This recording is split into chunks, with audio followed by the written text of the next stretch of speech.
እነዛ ሰዎች የሚሰብኩት ወንጌልና የሚቀበሏቸው ሰዎች ላይ በዚህ ዓለም ላይ ወይ ጥሩ ትሪት ያደርጓቸዋል ወይ ባድሊ ትሪት ያደርጓቸዋል። ጥሩ ባልሆነና መጥፎ በሆነ ሁኔታ የሚስተናገዱዋል። ጌታ በሰርግ ቤት ከኛ ጋር እዚያ ቅድም አይታችኋል። ስራችን ላይ አክሊል ምናምን ሽልማት አልፈን የት ገብተናል? ሰርግ ቤት። ምድር 7 ዓመት ቀውስ ስትሆን ሰማይ 7 ዓመት ምን አለ? ሰርግ አለ። ምን ይባላል?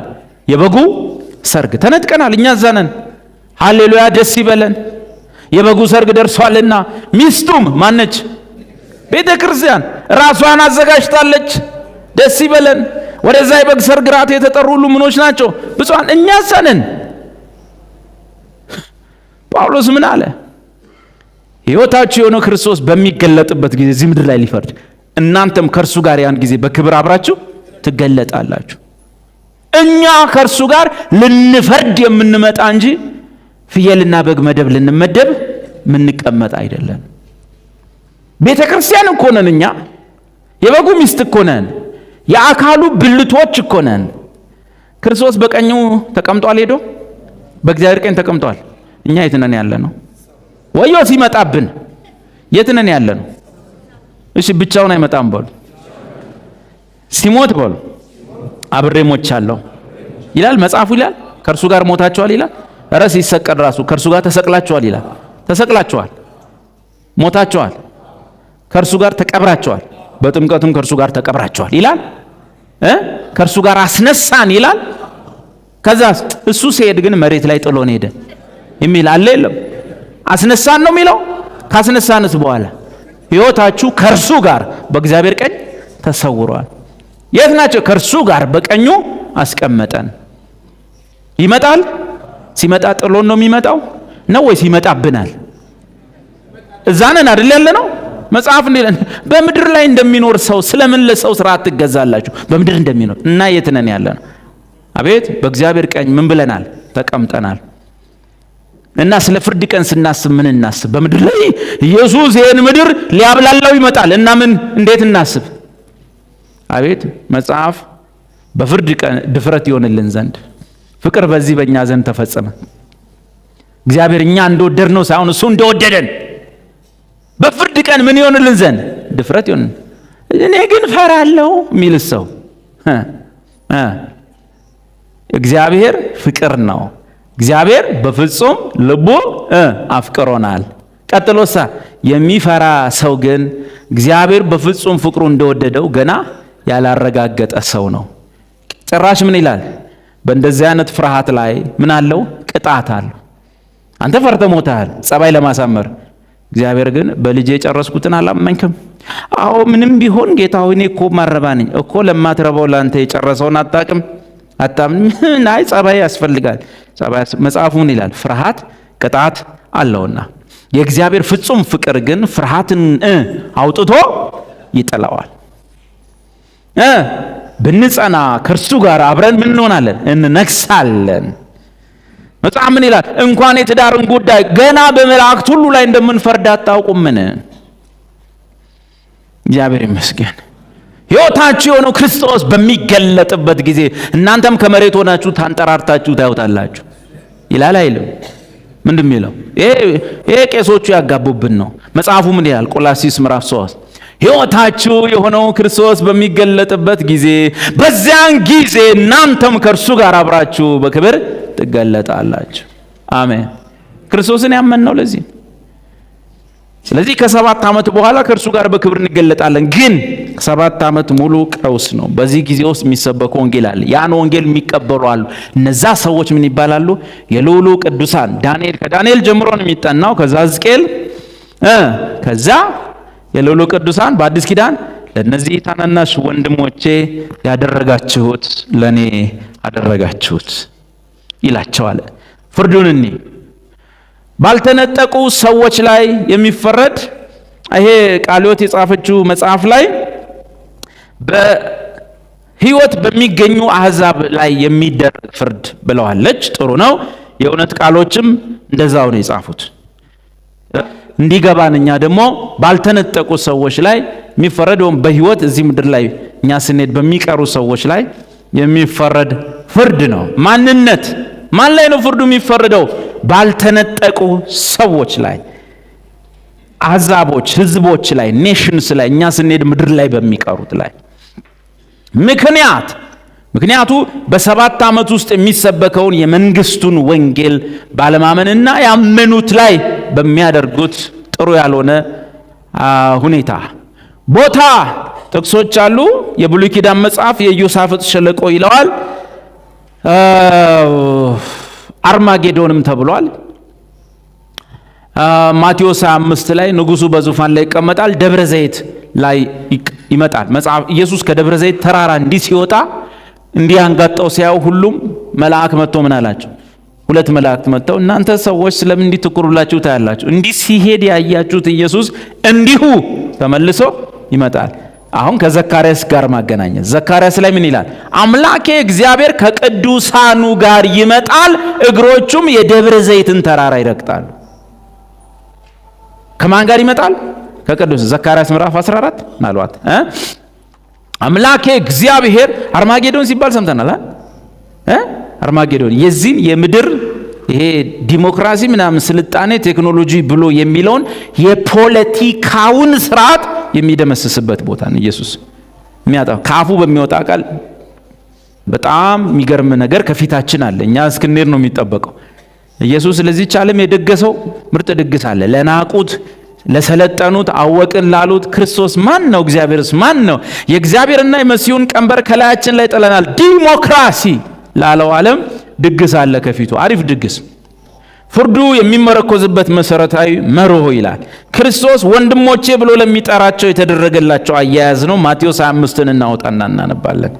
ኢዮኤልም ላይ ተጽፏል። ወንድሞቼ የተባሉት የቤተ ክርስቲያንን መወሰድ ወይም መነጠቅ ተከትሎ በሚመጣውና በጌታችን የክብር መገለጥ ወቅት በሚያበቃው በታላቁ መከራ 7 ዓመት ማለት ነው ወቅት ኢየሱስን እንደ መሲህ የሚቀበሉት የአይሁድ ቅሬታዎች ላይ በሚደርስ መልካም ነገር ወይ መጥፎ ነገር ነው የዓለም ሕዝብ የሚዳኝ።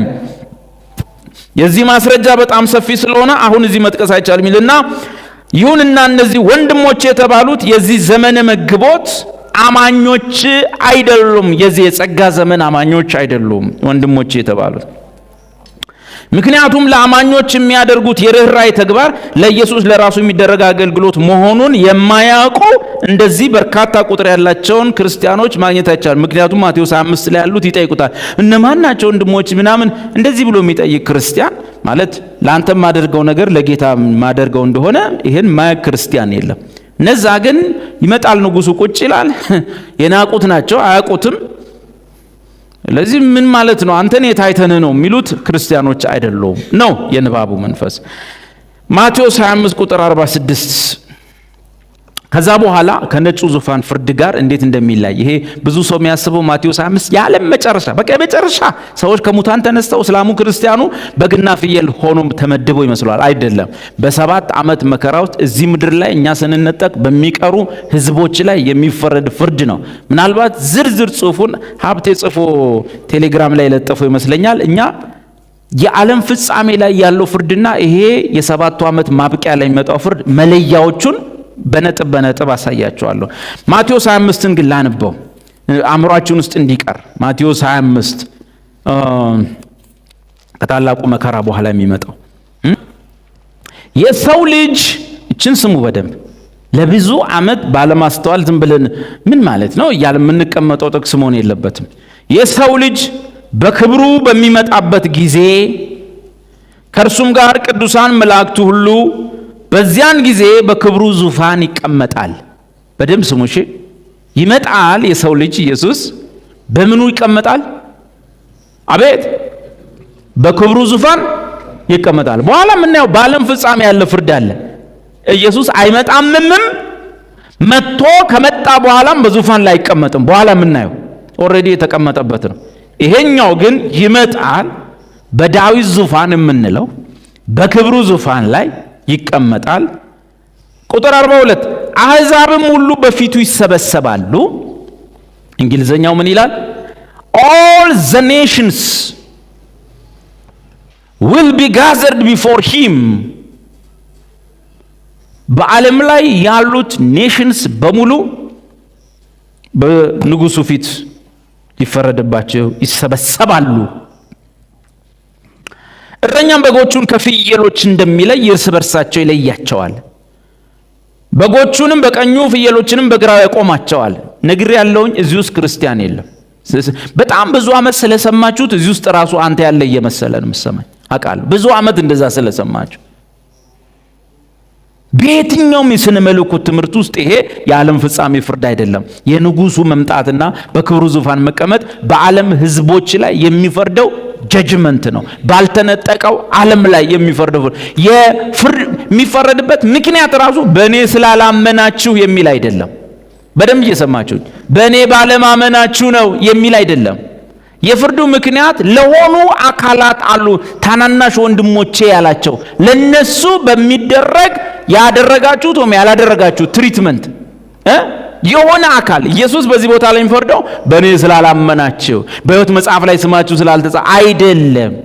አንድ የሆነ ወገን አለ ግን እንደሚገባው ትሪት ያልተደረገ ወንጌሉን በመስበካቸው ምክንያት በዚች ምድር ላይ የታሰሩ፣ የተራቡ፣ የታረዙ ግን ማንም እንደሚገባ ትሪት ያላረጋቸው ሰዎች ናቸው። እያስተዋላችሁ በጎችን በቀኙ ፍየሎችን በግራ ያቆማቸዋል። ንጉሱም በቀኙ ያሉትን እንዲህ ይላቸዋል፣ እናንተ የአባቴ ብሩካን ኑ። እችን ስሙ። ዓለም ከተፈጠረበት ጊዜ ጀምሮ ይህን እያስተዋላችሁ በጣም ወሳኝ ክፍሎች ናቸው። ዓለም ከተፈጠረበት ጊዜ ጀምሮ የተዘጋጀላችሁ መንግስት ውረሱ። ዓለም ሳይፈጠር አስቀድሞ ነው? ከተፈጠረ ጀምሮ ምን የሚባለው መንግስት ነው? የሺው ዓመት መንግስት የሚባለው ምድርን መውረስ። እችን ምድር ለ1000 ዓመት ይኖሩባታል። ፍጹም ጽድቅ፣ ፍጹም ሰላም፣ ፍጹም በረከት ትሆናለች ምድር። አዎ ጆቫ ዊትነሶቹ ምድር ገነት ትሆናለች ይላሉ። አንከራከርም። ትሆናለች ግን ለ1000 ዓመት ብቻ። እነሱ የሚሉት ለዘላለም በምድር ላይ በገነት መኖር አትፈልግም ነው የሚሉ። ምድር ገነት ትሆናለች። አዎ መቼ? እኛ ከተነጠቅን ከ7 ዓመት በኋላ ኢየሱስ ይመጣል፣ በእስራኤል ሕዝብ ላይ ይነግሳል፣ ጠላቶቹን ያጠፋል። ያን የመንግስት ወንጌል ከተቀበሉት ጋር 1000 ዓመት ይኖራል። ጥሩ ነው። ምድርን ይወርሳሉ ተብሏል። ይወርሳል። እስቲ የኛና የነሱን ለዩ። ዓለም ከተፈጠረ ጀምሮ ወደ ተዘጋጀላችሁ መንግስት እኛ የት ነው የምንሄደው? ዓለም ሳይፈጠር አስቀድሞ ወደ ተዘጋጀልን። እነሱስ ዓለም ከተፈጠረ ጀምሮ የተዘጋጀላችሁ መንግስት ወይም 1000 ዓመት ወረሱ። ለምን? በእኔ አምናችኋልና ነው የሚለው። ተርቤ አብልታችሁኛልና፣ ተጠምቼ አጠጥታችሁኛል፣ እንግዳ ሆኜ ተቀበላችሁኛል፣ ታርዤ አልብሳችሁኛል፣ ታምሜ ጠይቃችሁኛል፣ ታስሬ ወደ እኔ መጥታችኋል። ጻድቃንም መልሰው ይሉታል፣ ጌታ ሆይ ተርበህ አይተን መቼ አበላን? ወይስ ተጠምተህ አይተን መቼ አጠጣን? እንግዳ ሆነህ አይተን መቼ ተቀበልን? ወይስ ታርዘህ አይተን መቼ አለበስን? ወይስ ታመህ ወይ ታስረህ አይተን መቼ ወደ አንተ መጣን? ንጉሡም መልሶ እውነት እላችኋለሁ ከሁሉ ከሚያንሱ ከነዚህ ወንድሞቼ አይሁዶች ናቸው፣ እስራኤሎች ናቸው፣ የመንግስት ወንጌል ሰባኪዎች ናቸው፣ ቢያንስ 144,000 ሰዎች ናቸው። ከነዚህ ወንድሞቼ ለአንዱ እንኳን ስላደረጋችሁት ለኔ ያደረጋችሁት ይላቸዋል። በዚያን ጊዜ በግራው ያሉትን ደግሞ የዚህን ተቃራኒ ይላቸዋል። ከዛ በኋላ ፍርዱ ይፈጸማል ማለት ነው። ይሄ የማቴዎስ 25 ፍርድ እኛ ከተነጠቅን በኋላ ምድር ላይ በሚቀሩት ላይ ንጉሱ ሲመጣ የሚፈርደው ፍርድ ነው። የዓለም ፍጻሜ ፍርድ አይደለም። በዚህ ነገር በእነዚህ ነጥቦች ለይታችሁልኝ ይሉ። አሁን ያለው ፍርድና የዓለም ፍጻሜ ፍርድ የሚለያይበት የአሁኑ ፍርድ ላይ ትንሣኤ የለም። ምን የለም? ትንሣኤ የለም። የዓለም ፍጻሜ ላይ የሚፈረደው ፍርድ ላይ ግን ሙታን ሁሉ ይነሳሉ። በዚህኛው በአሁኑ ፍርድ ላይ የቆሙት በሙሉ ያልሞቱ በሕይወት የነበሩ ሰዎች ናቸው። አልሞቱም። ሲመጣ በሕይወት እዚህ መሬት ላይ ያገኛቸው ናቸው። በመጨረሻ ጊዜ ግን ያለው ፍርድ ከምን የሚነሱ ናቸው? ከመቃብር የሚወጡ ናቸው። ሶስተኛ መለያው ይሄኛው ፍርድ የሚፈጸመው እዚህ ምድር ላይ ነው። ንጉሱ ይመጣል፣ ዙፋኑ ላይ ይቀመጣል። ያኛው ላይ ስንደርስ እናያለን። ሰማይና ምድር ከፊቱ ይሸሻሉ። እየሰማችሁኝ ነው? ይሄኛው ላይ ንጉሱ ይመጣል፣ ይቀመጣል። የምድርን አሕዛብ በሕይወት ያሉትን ትንሣኤ የለም፣ ይሰበስባቸዋል። የሚባረረው ይባረራል፣ የሚቀጥለው ይቀጥላል። ያኛው ላይ ግን ይነሳሉ በመቃብር ያሉት። አሁን ደግሞ ያየነው ይሄኛው ፍርድ የተፈጸመው ምድር ላይ ነው። በዛኛው ላይ ግን ሰማይና ምድር ከፊቱ ይሸሻሉ። እዚህኛው ላይ ንጉሱ መጥቶ ይቀመጣል፣ እዛኛው ላይ ግን ንጉሱ መጥቶ አይቀመጥም። ኦልሬዲ ተቀምጦ ይታያል። በዚህኛው ፍርድ ላይ አሁን ዛሬ ባጠናነው ፍርድ ላይ መጽሐፍ የሚከፈት መጽሐፍ የለም። መጽሐፍት አይከፈቱም። የዘላለም ሕይወት የሕይወት መጽሐፍ የሚባል አይከፈትም። የሰዎች የሥራ መጽሐፍ የሚባል አይከፈትም። ያሁኑ ይመጣል፣ ይቀመጣል። አሕዛብን የምድር ወገኖች ይለያቸዋል። ወደ 1000 ዓመት መንግስት የሚገባው ይገባል፣ የቀረ ይወገዳል። በዛኛው ጊዜ ግን መጽሐፍት ይከፈታሉ። የሕይወት መጽሐፍ ይከፈታል። ሌሎች ብዙ መጽሐፍት ላላመኑ ሰዎች፣ በኢየሱስ የማያምኑ ሁሉ ብዙ መጽሐፍት በቁጥራቸው ልክ ይከፈቱላቸዋል። በኢየሱስ ለሚያምኑት እዛ ቦታ የሉም። የሕይወት መጽሐፍ ነው የሚከፈተው። የሕይወት መጽሐፍ የሚከፈትበት ምክንያት ሰዎቹ እዛ ውስጥ እንደሌሉ እንዲያውቁ።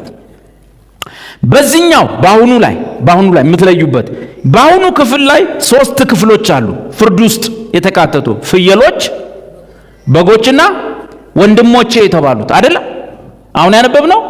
በነጩ ዙፋን ፍርድ ላይ ግን ሁሉም አንድ ወገን ነው። ፍየል የለም፣ በግ የለም፣ ወንድሞች የሚባሉ ምኖች ነው የሚባሉት? ሁሉም ሙታንም ተነስተው በፍርዱ ፊት ይቆማሉ። ሳምንት በደንብ እናያለን። ማቴዎስ 25ን ለጽድቅ መንገድ መግቢያ ድሃ ብልቼ እገባለሁ፣ እስረኛ ጠይቄ እገባለሁ የሚል ሰው ይህን ነው የሚጠቅሰው። ኖ እስረኛ እንጠይቃለን፣ አዎ። ድሃ እንጠይቃለን፣ አዎ። በማቴዎስ 5 መሰረት ግን ከበጎቹ ለመሆን አይደለም። የኛ ጉዳይ ያለቀው መስቀል ላይ ነው። እነዚህ ሰዎች ለእስራኤል ሕዝብ ለመንግስት ወንጌል አማኞች ያደረጉት በጎ ነገርና ክፉ ነገር ነው። ሌላው ይሄኛው ፍርድ መቼ ነው የሚፈጸመው ሲባል ክርስቶስ እዚህ ምድር ላይ ሊፈርድ ሲገለጥ፣ ያኛውሳ የዚህ ዓለም ፍጻሜ ሲጠቀለል